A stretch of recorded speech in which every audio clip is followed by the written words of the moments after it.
Le vapotage, un bon moyen d'arrêter de fumer ou une nouvelle addiction? On voit ça tout de suite avec mes invités.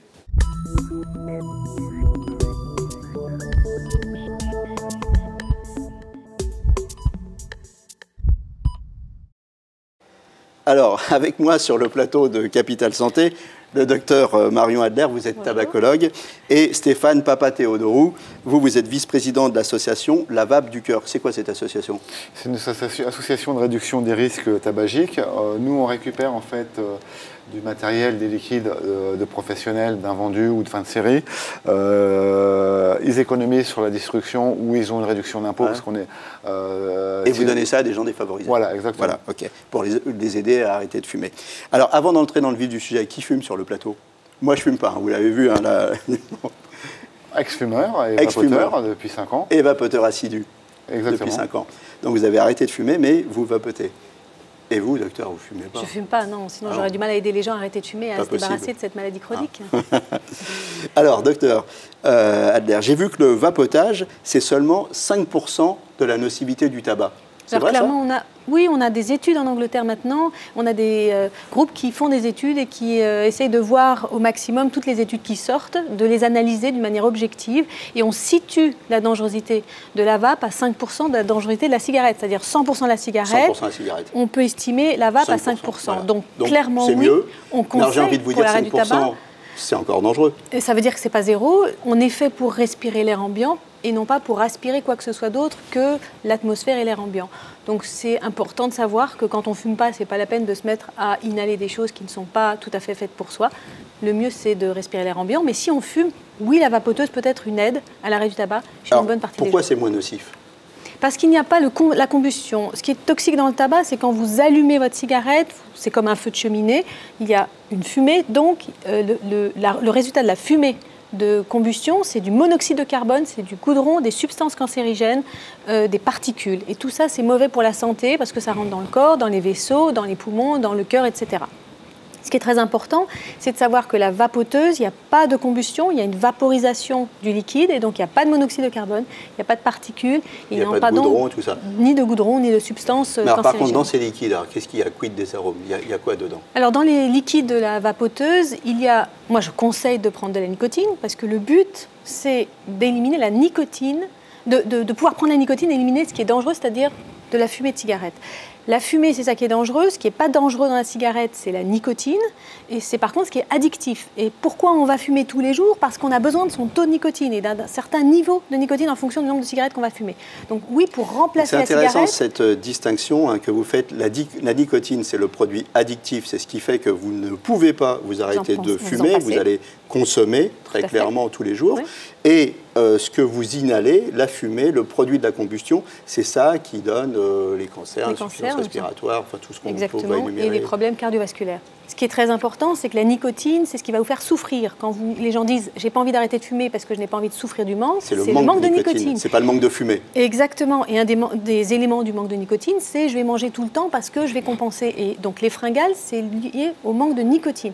Donc oui, il faut remplacer la cigarette par la nicotine sous forme de traitement validé, substitut nicotinique, aide à l'arrêt du tabac par des traitements médicamenteux. Et on peut tout à fait prendre aussi la vape avec de la nicotine. Donc oui, dans la vape, il faut mettre de la nicotine pour pouvoir avoir la bonne dose et pour pouvoir être rapidement soulagé et ne pas avoir besoin de continuer. Il y a du propylène-glycol et du glycérol qui sert à vaporiser cette nicotine et il y a des arômes que l'on peut mettre en fonction du goût que l'on va avoir. Chacun est différent. C'est contrôlé, il y a des normes, il y a des trucs. Absolument, et de plus en plus. Et je pense que c'est là-dessus qu'il faut absolument donc, il y a quoi comme normes? AFNORM et normes européennes, c'est ça? Il y a des normes européennes. Donc il vaut mieux prendre des cigarettes qui respectent les normes européennes et les normes françaises, ça c'est sûr. Il y a les normes AFNOR qui étaient les normes pour les arômes. Maintenant, on a discuté un petit peu tous les deux, mais je pense que vous avez aussi des informations complémentaires. Il y a de plus en plus un focus sur les justement arômes pour qu'ils soient de plus en plus adaptés à la cigarette électronique, même si c'est plus tout à fait alimentaire, pour que ce soit compatible avec la santé. Ça, c'est le plus important. Et puis, il y a aussi la résistance qui ne doit pas chauffer trop pour que ce ne soit pas une combustion et que ça reste une vaporisation. On va en parler de tout ça. Alors justement, on va rentrer dans le détail du vapotage et des outils avec vous. Le profil du vapoteur, d'abord, il y a un profil, c'est qui? C'est le fumeur. Après, il n'y a pas des gens qui se mettent directement au vapotage comme ça, qui se disent tiens, non, ça n'existe pas ça. assez rare.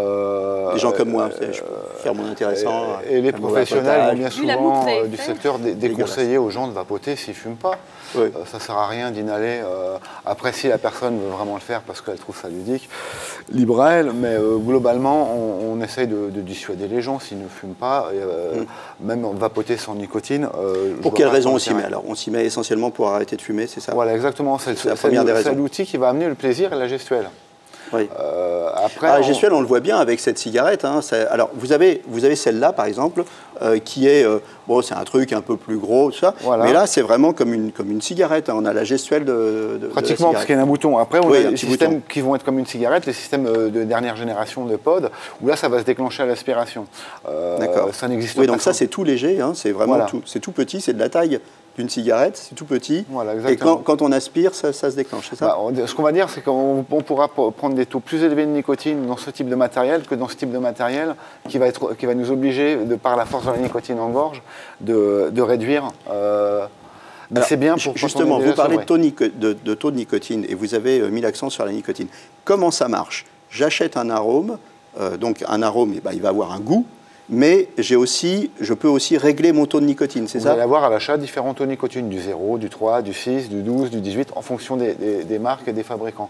La règle, c'est le maximum de nicotine que puisse tolérer la personne en gorge.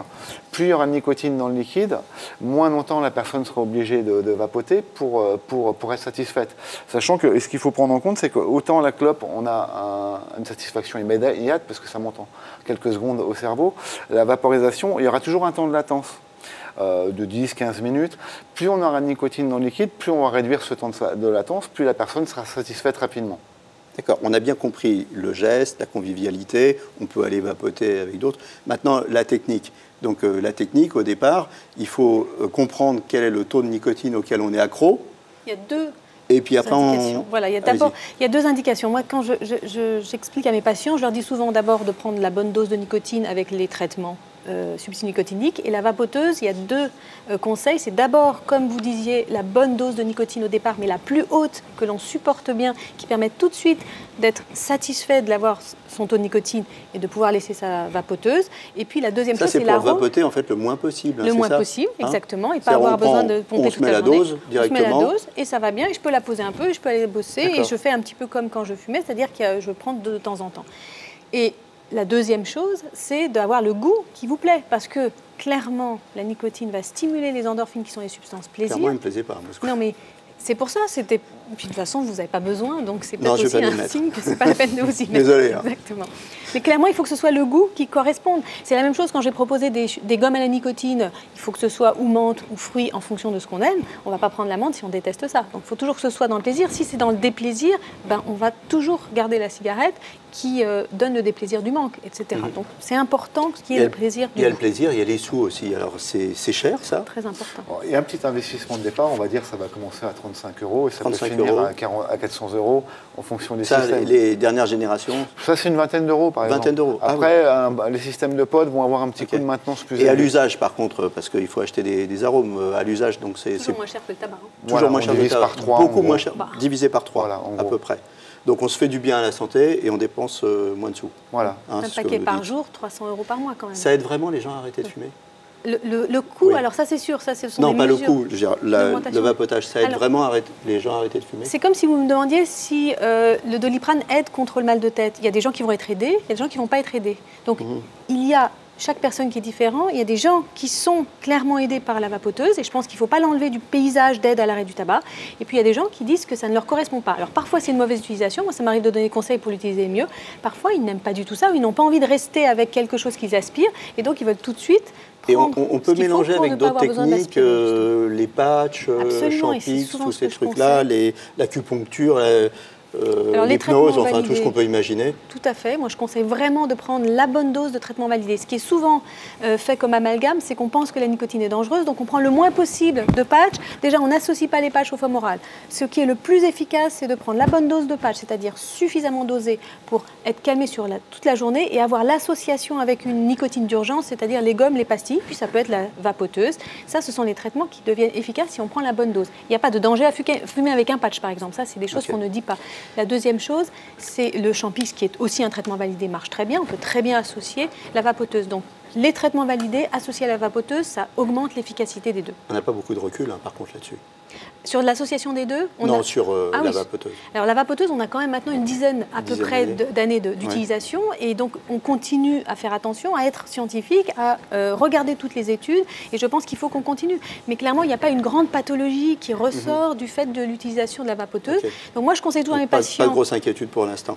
Oui, mais de prendre ça pendant un certain temps et à un moment donné, de ne plus avoir besoin d'aspirer quoi que ce soit d'autre que l'air ambiant, c'est peut-être le bon conseil. On arrive bientôt à la fin de l'émission. Des questions rapides. Est-ce qu'on a le droit de vapoter dans les lieux publics? Oui. Oui, au travail. Au travail, alors sur les lieux de travail postés, non, le décret l'interdit. Par contre, si vous êtes dans un corridor où la machine à café, ce n'est plus considéré comme un lieu de travail posté, auquel cas le décret ne l'interdit pas. Alors moi, ce que je conseille, c'est quand même... Excusez-moi, on est obligé d'aller vite. Différence entre e-cigarette, chicha, tabac chauffé. Alors ça n'a rien à voir. La e-cigarette, c'est ce qu'on a dit, 3 substances. La chicha, c'est exactement la même chose que le tabac. C'est du tabac, c'est de la cigarette, donc du tabac qui est brûlé. Et il y a simplement la fumée qui passe à travers l'eau. Ça n'a jamais rien d'évité comme maladie. Donc c'est les mêmes maladies et la même dépendance. Et le tabac chauffé, qui est la nouvelle invention de l'industrie du tabac, est aussi toxique. Alors on voit qu'il y a un petit peu moins de monoxyde de carbone, par exemple. Mais ça ressemble à une e-cigarette. C'est exprès, c'est pour faire... Bien sûr, c'est exprès, mais clairement, c'est comme si vous avez une pyrolyse et non pas une combustion. C'est-à-dire, il n'y a pas le feu, mais il y a les braises, vous voyez. Donc les braises, ça brûle aussi. Il y a aussi des substances cancérigènes, il y a aussi du monoxyde de carbone, il y a aussi des particules, donc il y a aussi une toxicité. Et ça n'a rien à voir avec la cigarette électronique. On peut fumer du cannabis dans une e-cigarette? On peut, dans certains pays, oui, où c'est dépénalisé. Oui, c'est vapoter, c'est pas fumer. Vapoter, excusez-moi, vapoter. En 30 secondes, quand même, on ne peut pas se quitter sans rappeler les méfaits du tabac. Bien sûr. Alors, mais ça, tout le monde le sait, cardiovasculaire, respiratoire, cancer. Clairement, l'avantage de l'arrêt du tabac, c'est 24 heures après avoir arrêté. Vous éliminez votre monoxyde de carbone 1 jour après avoir arrêté de fumer. Donc, bien sûr, c'est encourageant. Et on peut aussi encourager les femmes enceintes, évidemment, à arrêter de fumer. Il faut qu'elles sachent qu'elles ont le droit de prendre de la nicotine. Les traitements par substitut nicotinique sont autorisés chez la femme enceinte. Et malheureusement, on ne les aide pas suffisamment. Et on les prescrit aussi chez les patients qui viennent de faire une pathologie cardiaque, par exemple. Donc, aidons nos patients. Un dernier chiffre, les femmes, l'association pilule, contraception œstrogène et tabac, au-delà de 30 ans, chez les femmes, c'est... En grande partie grâce au tabac, c'est extrêmement toxique. Ça augmente le risque cardiovasculaire de thrombose et donc c'est très, très important. Je crois que ça le multiplie par 30, c'est quelque chose de colossal. Exactement, mais c'est vraiment lié au tabac. Pas à la pilule, mais au tabac en grande partie. Voilà, écoutez, c'est la fin de cette émission. On va pouvoir aller s'en griller une petite. Merci à tous d'avoir accepté l'invitation de Capital Santé. À bientôt pour un prochain numéro. Et d'ici là, portez-vous bien.